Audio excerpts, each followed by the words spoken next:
Hey guys, Trap John coming at you with another Awaken Chaos area video.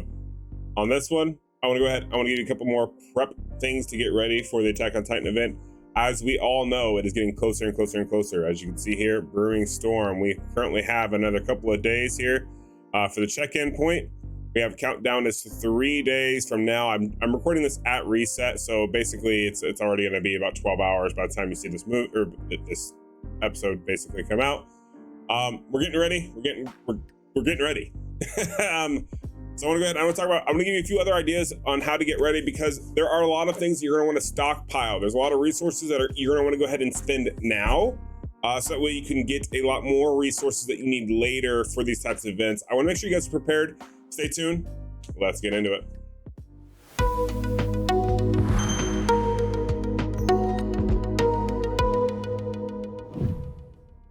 All right, so these are going to kind of seem like a little bit of no-brainers here, but I do want to go ahead and make them apparent to you guys, especially for those who are coming back to Awaken Chaos Era, because you've been away for a little while. And it's one of those things where when you've been gone for a while from the game, let's say, for example, you're like myself. I came back after about 6 months of not playing. Things had changed, right? Some things had shifted. They were a little differently. Speaking of shifting, let's move the screen back over where it should be. But at the end of the day, the game fundamentals stayed the same. There was added features. There are a lot cooler things to do in the game. There's a lot more bonus stuff, we'll call it, right? However, some of these resources never changed. For example, summoning stones. I mean, advanced summons, they're still a thing. Limited summons, they're still a thing. When we get this new event, none of them are going to be part of this limited summon, okay? Even though it does reset about the same exact time, you do not need to worry about saving your limited dust. Now, one thing to note is you may want to save it. Let's say you don't want Aphrodite, or you don't need another Valeria or a ring, right? Let's say you don't need that, then don't go ahead and save all of this Stardust, right? However, all of your advanced summons you need to be saving. Notice I'm at 139. I think as of recording the last video, I think I was only at like 105. It's basically because I'm following these types of tips that I'm going to tell you and explain to you guys. So first things first, you need to make sure you're hitting the guild boss every single day. Make sure you're logging in. Make sure you're coming over here, you're hitting the banker to get all the resources that you possibly can. Mainly when I say that, I mean, I want to see you guys really progress this bar, right? Because you're going to get one advanced stone there. You're going to get another, I think you get one more advanced stone somewhere else.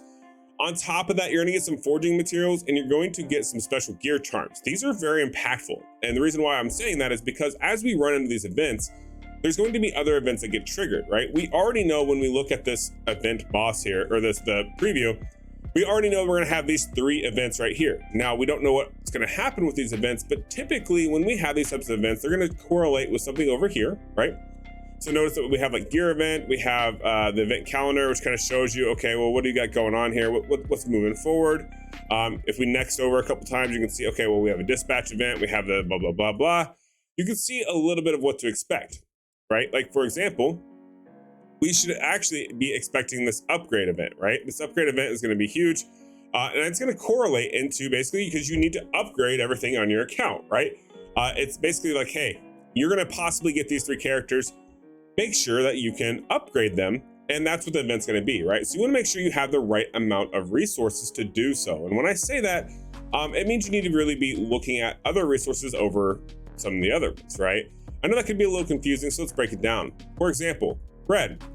Save all of your meal coupons. You want to save all your meal coupons for the event because you're going to need to farm a lot. Chances are we will be able to get these amazing legendary skill stones from this event, right? Like the reward here. Special gear charms were one of the biggest, highly sought after commodities back when they did the Gorilla event.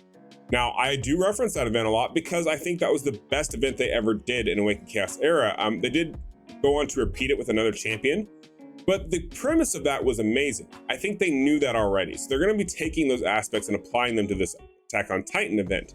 So you definitely want to make sure that you are doing everything you can to save your resources to acquire these, because honestly, one of the hardest parts in the game right now is leveling your gear.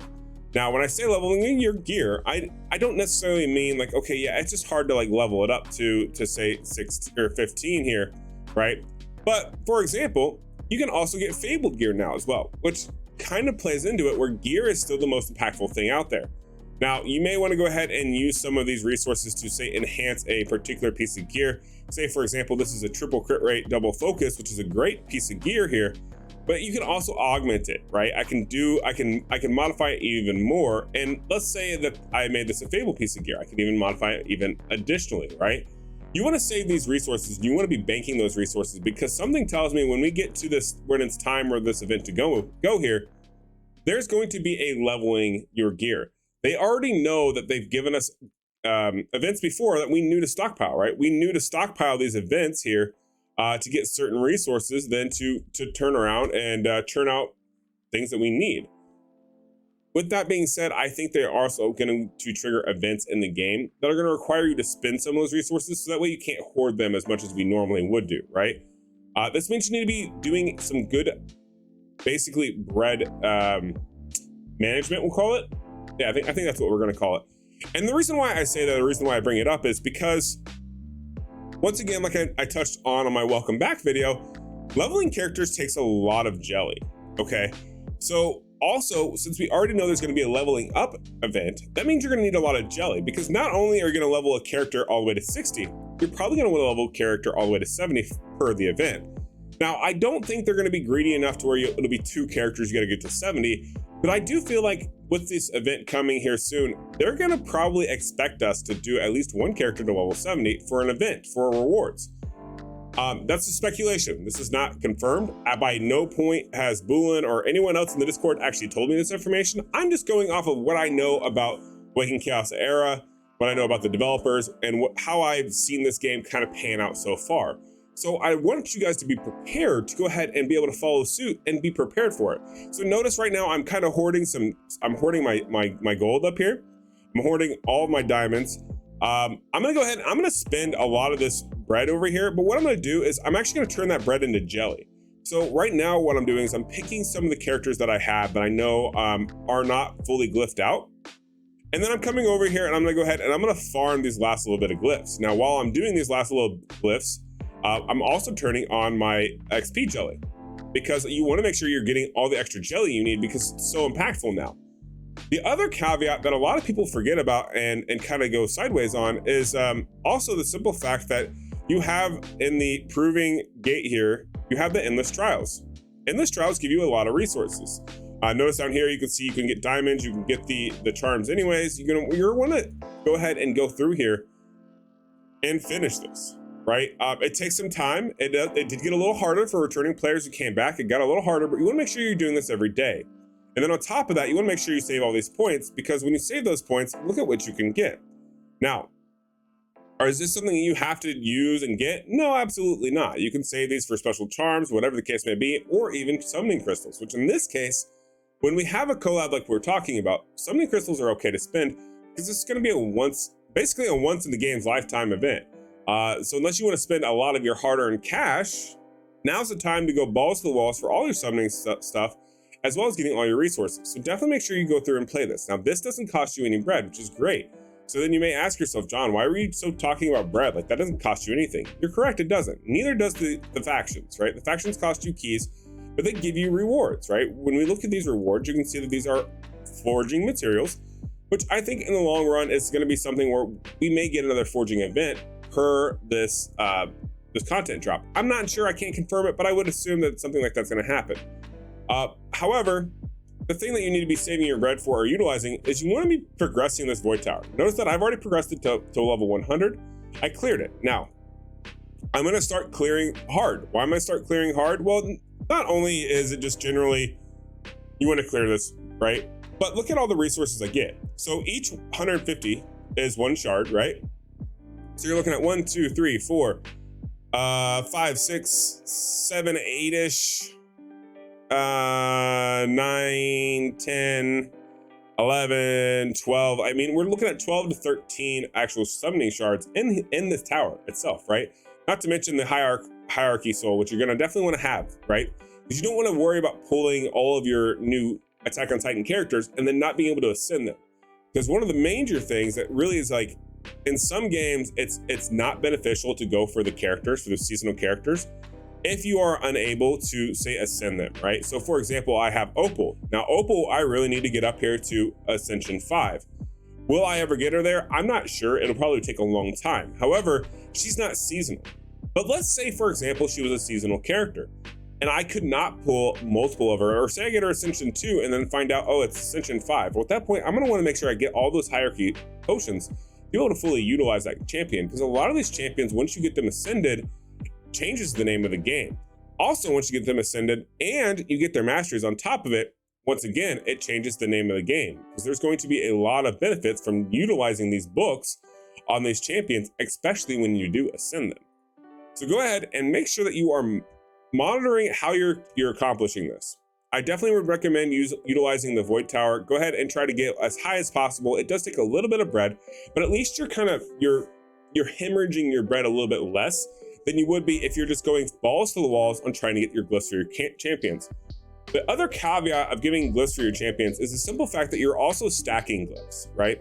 So when we talk about, okay, well, I'm going to upgrade a champion, a lot of people kind of forget or take for granted the fact that maybe some of these lesser glyphs you don't have anymore. You're so used to, oh, I'm going to build this out, or I only need these legendary glyphs. I only need the orange ones. So you kind of run out and you stop looking at your inventory for these other ones, right? So notice here, if I want to go ahead and get my journal up, right, I'm going to have to go and I'm going to farm her glyphs. At this point, I should be clicking over here and go ahead and farming it. But notice I'm going to click 7-1 Mythic, right? Well, when I do this, what's that going to do? Chances are it's going to be giving me these more so than anything else. Luckily, I do need those. But the drop table here, I mean, yes, it is possible loot, but chances are I'm not going to get very many of them. So by going ahead and doing that and mitigating your bread this way, it's going to allow you to kind of stockpile some of your glyphs so you can quickly level up champions, because we already know there's going to be an upgrade of it. So if this makes any sense to you, awesome. If not, the total breakdown is essentially, because we have such a big event and such a groundbreaking event for the game coming, we really need to be cognizant of what resources are we spending, what are we saving, and what are we doing to prepare to get ready. The last thing you want to do is go ahead and get back into Awaken Chaos Era, or even current players of Awaken Chaos Era. You don't want to go ahead and be already to the point where you're just like, oh, I'm just going to do my dailies or whatever, and kind of just let things go by the wayside. Now is the time to kind of buckle down, double down, and get all the resources that you possibly can to go ahead and progress your account. Definitely want to be doing the Void Tower. Go as high as you can. Ask questions, leave comments down below if you need help on it. I gladly help you. Hop into my Discord, send me a message. I'll see what I can do for you. I definitely would not recommend falling for any type of gear farming. I would not do any gear farming right now. And honestly, that's the only reason why I haven't progressed these any further. Because I think I can do stage 4 here, but it's going to require some gear upgrades. It's going to require me spending some resources, mainly books and a bunch of other things. And I'm trying to hold off on these for right now until I can see the kits and the new champions and kind of get that going, right? Because the last thing you want to do is focus on, oh, I want to push these dungeons, or hey, I just came back to Awaken Chaos Era. I heard these dungeons and the stabled gear sounds great. It is great. You do want it. It's definitely going to make it very easy to, or very better to go ahead and do this impending crisis if you have that gear. But the thing is if you want to be successful and get the most efficient fluck for your buck, so to speak, you definitely want to make sure you're stockpiling right now on everything. And really the only commodity you should be spending is going to be your bread and or energy, right? Do not spend any of these meal coupons. Go ahead and you can spend this and just do it wisely. You really want to stack up and make sure you have everything ready to go when the event launches, so that way you don't get caught with your pants down. Also, obviously with daily check-ins, it's going to change for me. Make sure you're getting those. There is going to be a 7-day battle pass that's going to come along with the new event, so keep that in mind. With that battle pass, basically once you buy that, it guarantees you an Aaron champion. So you're always going to get one Aaron, so keep that in mind. You may want to go ahead and summon so you can get another one and another one to get him E2'd. I think his Awaken 2 is going to be, or Ascension 2, sorry, is going to be his special ability. It might not. History would dictate that it's usually an A5, but we'll have to see. But hopefully this video helped you guys a little bit with understanding, okay, this is where I need to be spending my energy right now. This is what I need to be saving for and getting ready for, and what resources should I be stockpiling, and where in the game should I be going to hit to go ahead and get those additional resources. That's going to do it for me in this video. Hopefully you guys enjoyed. If you did, please make sure to like and subscribe. Can't wait to see you guys in the next one. Peace.